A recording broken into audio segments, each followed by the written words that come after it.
नमस्कार। Life in colour में आपका स्वागत है। आइए सुनते हैं कहानी मुंशी प्रेमचंद की सौतन। जब रजिया के दो तीन बच्चे होकर मर गए और उसकी उम्र भी कुछ ढलने लगी, तो रामू का प्रेम उससे कुछ कम होने लगा और दूसरे ब्याह की धुन भी सवार हुई। आए दिन रजिया से बकझक भी होने लगी। रामू एक न एक बहाना खोजकर रजिया पर बिगड़ता और उसे मारता, और अंत में वह एक नई स्त्री ले ही आया। उसका नाम था दासी। एक चंपई रंग था, बड़ी बड़ी आंखें, जवानी की उम्र।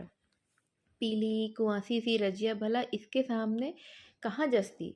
फिर भी वह जाते हुए स्वामित्व को जितने भी दिन हो सके अपने अधिकार में रखना चाहती थी। तिगरते हुए छप्पर को थुनियों से संभालने की चेष्टा कर रही थी। इस घर को उसने मरमर कर बनाया है, उसे सहज में ही नहीं छोड़ सकती। वह इतनी बेसमझ नहीं है कि घर छोड़कर चली जाए और दासी उसमें राज करे। एक दिन रजिया ने रामू से कहा, मेरे पास साड़ी नहीं है, जाकर ले आओ। रामू ने उसके दिन पहले ही दासी के लिए अच्छी सी सुंदर सी चुंदरी लेकर आया था। रजिया की मांग सुनकर बोला, मेरे पास अभी रुपया नहीं है। रजिया को साड़ी की उतनी चाह नहीं थी जितनी रामू और दसिया के बीच आनंद में विघ्न डालने की। वह बोली, रुपए नहीं थे तो कल अपनी चहेती के लिए चुनरी क्यों लाए? चुनरी के बदले उसी दाम में दो साड़ियां ले आते तो एक मेरे भी काम आ जाती। रामू ने स्वेच्छा भाव से कहा, मेरी इच्छा, जो चाहूंगा वो करूंगा, तू बोलने वाली कौन है? अभी उसके खेलने खाने के दिन है। तू चाहती है उसे अभी से नौपतौल की जिंदगी में डाल दूं? यह मुझसे ना होगा। तुझे ओढ़ने पहनने की साध है तो जा काम कर। भगवान ने क्या हाथ पैर नहीं दिए हैं? पहले तो घड़ी रात उठकर काम धंधे में लग जाती थी, अब उसकी डाह में पहर दिन तक पड़ी रहती है। तो रुपये के आकाश से गिरेंगे? मैं तेरे लिए अपनी जान थोड़े ही दे दूंगा। रजिया ने कहा, तो क्या मैं उसकी नौकरानी हूँ कि वह रानी की तरह पड़ी रहे और मैं घर में सारा काम करती रहूं? इतने दिनों छाती फाड़कर काम किया, उसका यह फल मिला जो अब मेरी भला काम करने आती है। मैं जैसे रखूंगा वैसे ही तुझे रहना पड़ेगा। मेरी इच्छा होगी रहूंगी, नहीं तो अलग हो जाऊंगी। जो तेरी इच्छा हो वह कर, मेरा गला छोड़ दे। अच्छी बात है, आज से तेरा गला छोड़ती हूँ। समझ लूंगी कि मैं विधवा हो गई हूँ। इतना कहकर वह शांत हो गई। रामू दिल में तो इतना समझता था कि वह गृहस्थी रजिया की जोड़ी हुई है, चाहे उसके रूप में उसके लोचन विलास के लिए आकर्षण ना हो। संभव था कुछ देर बाद वह जाकर रजिया को मना लेता, पर दासी भी कूटनीति में कुशल थी। उसने गर्म लोहे पर चोटें जमाना शुरू की। बोली, आज देवी की किस बात पर बिगड़ रही थी? रामू ने उदास मन से कहा, तेरी चुनरी के पीछे रजिया महाभारत मचाए हुए है। अब कहती है अलग रहूंगी। मैंने भी कह दिया, तेरी जरे जो इच्छा हो तू वह कर। दसिया ने आंखें मटका मटका कर कहा, ये सब नखरे हैं। आकर हाथ पांव में जोड़े तो भी मना न करना। कुछ नहीं, तुम चुपचाप बैठे रहो, 2-4 दिन में आप ही गर्मी उतर जाएगी। तुम कुछ बोलना नहीं, उसका मिजाज और आसमान चढ़ जाएगा। रामू ने गंभीर भाव से कहा, दासी तुम जानती हो वह कितनी घमंडी है। वह मुंह से जो बात कहती है उसे करके ही छोड़ती है। रजिया को भी रामू से ऐसी कृतज्ञता की आशा न थी। वह जब पहले की सी सुंदर नहीं, इसलिए रामू का अब उससे प्रेम नहीं। पुरुष चरित्र में यह कोई साधारण बात नहीं थी, लेकिन रामू उससे अलग रहेगा इसका उसे विश्वास न आता था। वह घर उसी ने पैसा पैसा जोड़कर बनवाया। गृहस्थी भी उसी की जोड़ी हुई है। अनाज का लेन देन उसी ने शुरू किया। इस घर में आकर उसने कौन कौन से कष्ट नहीं झेले। इसीलिए तो कि पौरुख थक जाने पर एक टुकड़ा चैन से खाएगी और पड़ी रहेगी, और आज वह इतनी निर्दयता से दूध की मक्खी की तरह निकाल कर फेंक दी गई। रामू ने इतना भी नहीं कहा, तू अलग नहीं रहने पाएगी। मैं या खुद मर जाऊंगा या तुझे मार डालूंगा, या तुझे अलग ना होने दूंगा। तुझसे मेरा ब्याह हुआ है, हंसी ठट्ठा नहीं है। जो अब रामू की उसकी परवाह नहीं है तो वह रामू को क्यों परवाह करे? क्या सभी स्त्रियों के पुरुष बैठे होते हैं? सभी के माँ बाप बेटे पोते होते हैं। आज उसके लड़के जीते होते तो मजाल थी कि यह नई स्त्री लाते और मेरी यह दुर्गति करते। बस इसी निदई को मेरे ऊपर इतनी भी दया नहीं आई। नारी हृदय की सारी परवशता इस अत्याचार से विद्रोह करने लगी। वही आग जो मोटी लकड़ी को स्पर्श भी नहीं कर सकती, फूस को जलाकर भस्म कर देती है। दूसरे दिन रजिया एक दूसरे गांव में चली गई। उसने अपने साथ कुछ न लिया। जो साड़ी उसकी देह पर थी वह उसकी सारी संपत्ति थी। विधाता ने उसके बालकों को पहले ही छीन लिया था, आज घर भी छीन लिया। रामू उस समय दासी के साथ बैठा हुआ आमोद विनोद कर रहा था। रजिया को जाते देखकर शायद वह समझ न सका कि वह चली जा रही है। रजिया ने यही समझा। इस तरह चोरों की भांति वह जाना भी न चाहती थी। वह दासी को, उसके पति को और सारे गांव को दिखा देना चाहती थी कि वह इस घर से ठेले की भी चीज़ नहीं लेकर जा रही है। गांव वालों की दृष्टि में रामू का अपमान करना ही उसका लक्ष्य था। उसके चुपचाप चले जाने से तो कुछ भी ना होगा।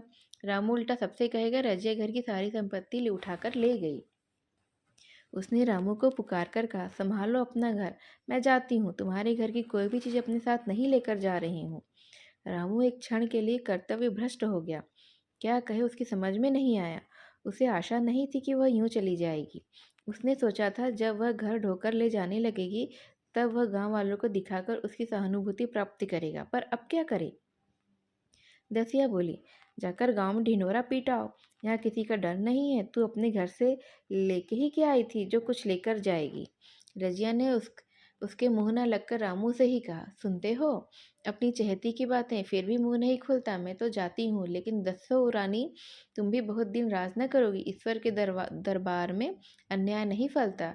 वह बड़े बड़े घमंडियों को घमंड चूर करके दे देता है।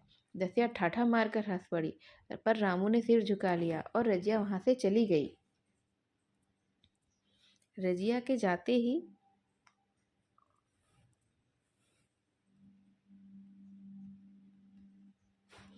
रजिया जिस नए गांव में गई थी वह रामू के गांव से ही मिला हुआ था। एक तो यहाँ के लोग उससे परिचित हैं। यह कैसी कुशल गृहिणी है, कैसी मेहनती, कैसी बात की सच्ची, यहाँ यह किसी से छिपा न था। रजिया को मजूरी मिलने में कोई बाधा न हुई। जो एक लेकर दो का काम करे, उसे काम की क्या कमी। 3 साल एक रजिया ने कैसे काटे, कैसे एक नई गृहस्थी बनाई, कैसे खेती शुरू की, क्या बयान करने बैठे तो पोथी ही हो जाए। संचय के जितने मंत्र है, जितने साधन है, वे रजिया को खूब मालूम थे। फिर अब उसे लाग हो गई थी, और लाग में आदमी की शक्ति का वारापार नहीं रहता। गांव वाले उसका परिश्रम देखकर दांतों तले उंगली दबाते थे।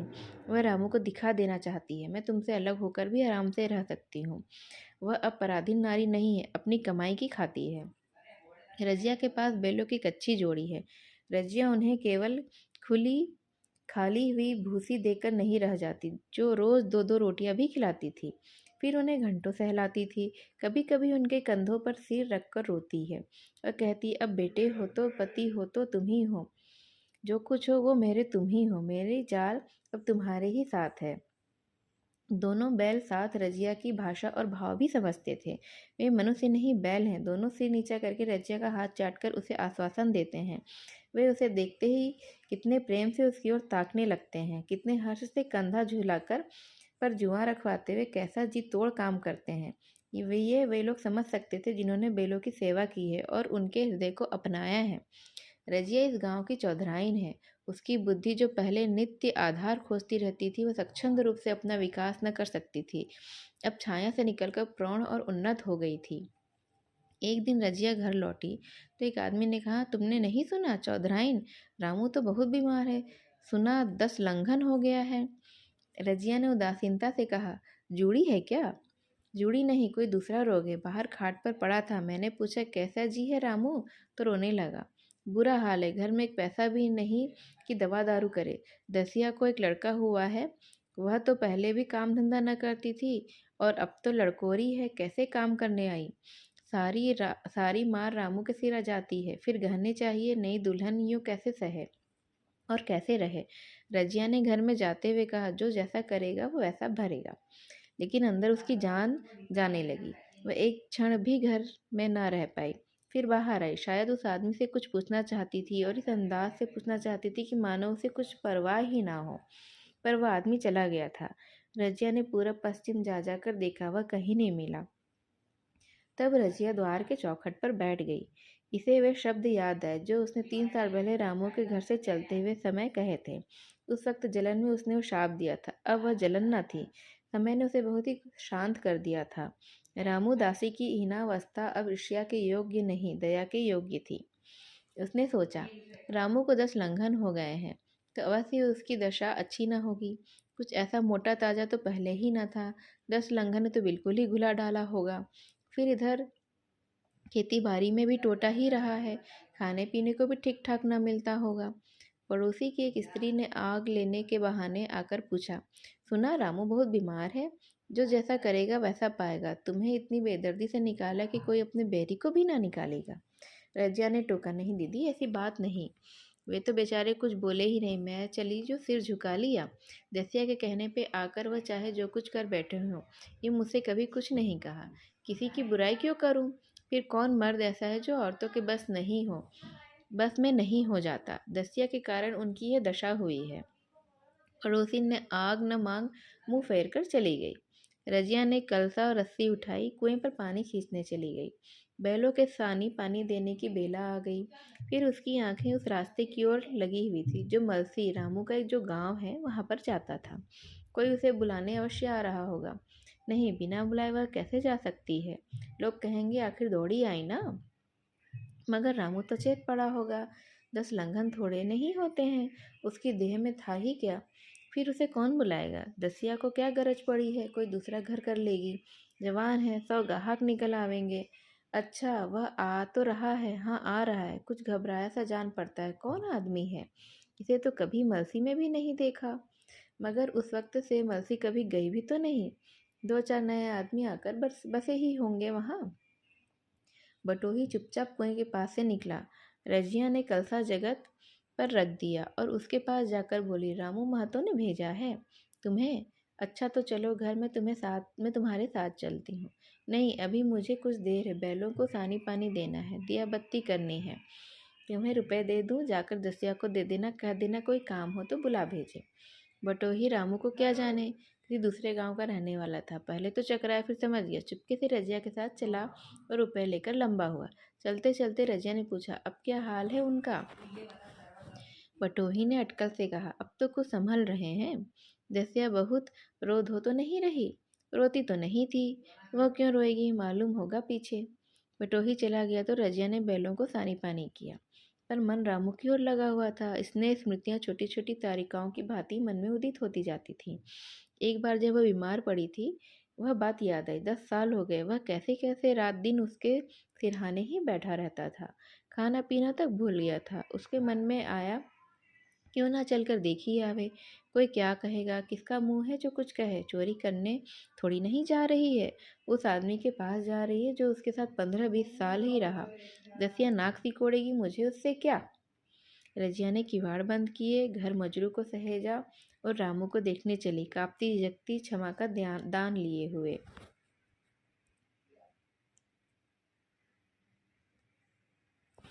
रामू को थोड़े ही दिनों में मालूम हो गया था कि उसके घर की आत्मा निकल गई, और वह चाहे कितनी जोर करे, कितना ही सिर खपाए, उसमें स्फूर्ति नहीं आती। दासी सुंदरी थी, शौकीन थी, फूहड़ थी। जब पहला नशा उतरा तो ठाई ठाई शुरू हुई। खेती की उपज कम होने लगी, जो होती भी थी वह उटपटांग खर्च होती थी। ऋण लेना पड़ता था। इसी चिंता और शोक में उसका स्वास्थ्य बिगड़ने लगा। शुरू में कुछ परवाह नहीं की, परवाह करके ही करता भी क्या, घर में पैसे न थे। अताइयों की चिकित्सा ने बीमारी की जड़ और मजबूत कर दी, और आज 10-12 दिन से उसका दाना पानी छूट गया था। मौत के इंतजार में खाट पर पड़ा करा रहा था। और अब वह दशा हो गई थी जब हम भविष्य से निश्चिंत होकर अतीत में विश्राम करते हैं। जैसे कोई गाड़ी आगे का रास्ता बंद कर वापस पीछे लौटे। रजिया को याद करके वो बार बार रोता। उदासी को कोसता, तेरे ही कारण मैंने उसे घर से निकाला। वह क्या गई, लक्ष्मी चली गई। मैं जानता था अब भी बुलाऊं तो दौड़ी आएगी, लेकिन बुलाऊं तो किस मुंह से। एक बार वह आ जाती और उससे अपना अपराध क्षमा कर लेती, फिर मैं खुशी से मरता और लालसा भी नहीं रहती। सहसा रजिया ने आकर उसके माथे पर हाथ रखते पूछा, कैसा जी है तुम्हारा? मुझे तो आज हाल मालूम हुआ। रामू ने सजल नेत्रों से उसे देखा, पर कुछ कह न सका। दोनों हाथ जोड़कर उसे प्रणाम किया, पर हाथ जुड़े ही रह गए और आंख उलट गई।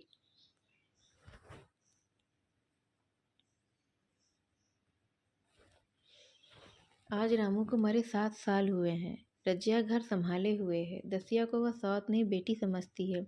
पहले उसे पहनाकर तब आप पहनती, उसे खिलाकर आप खाती। जोखू पढ़ने जाता है, उसकी सगाई की बातचीत पक्की हो गई। इसी जाति में बचपन से ही ब्याह हो जाता है। दसिया ने कहा, गहन गहने बहन बनवाकर क्या करोगी? मेरे गहने तो धरे ही हैं। रजिया ने कहा, नहीं री, उसके लिए नए गहने बनवाऊंगी। अभी तो मेरा हाथ चलता है, जब थक जाऊं तो जो चाहे वो करना। तेरे भी पहनने ओढ़ने के दिन है, तू अपने गहनों को रहने दे। नाइन ठकुर सोहाती करके बोली, आज जोखू के बाप होते तो कुछ और ही बात होती। रजिया ने कहा, वे नहीं है तो मैं तो हूँ। वे जितना करते हैं मैं उसका दुगना करूँगी। जब मैं मर जाऊं तब कहना जोखू का बाप नहीं है। ब्याह के दिन दसिया को रोते देख रजिया ने कहा, बहू तुम क्यों रोती हो? अभी तो मैं जीती हूँ, घर तुम्हारा है, जैसे चाहो रहो। मुझे एक रोटी दे दो बस, और मुझे क्या करना है? मेरा आदमी मर गया, तुम्हारा तो अभी जीता है। दसिया ने उसकी गोद में सिर रख दिया और खूब रोई, जीजी तुम मेरी माता हो, तुम ना होती तो मैं किसी के द्वार पर खड़ी होती। घर में तो चूहे लौटते हैं, उसके राज में मुझे दुखी दुख उठाने पड़े। सुहाग का सुख तो मुझे तुम्हारे राज में मिला, मैं दुख में नहीं रोती। हे भगवान की दया पर मैं क्या कहूँ मेरी खुशहाली का। रजिया धीरे से मुस्कुराकर रो दी।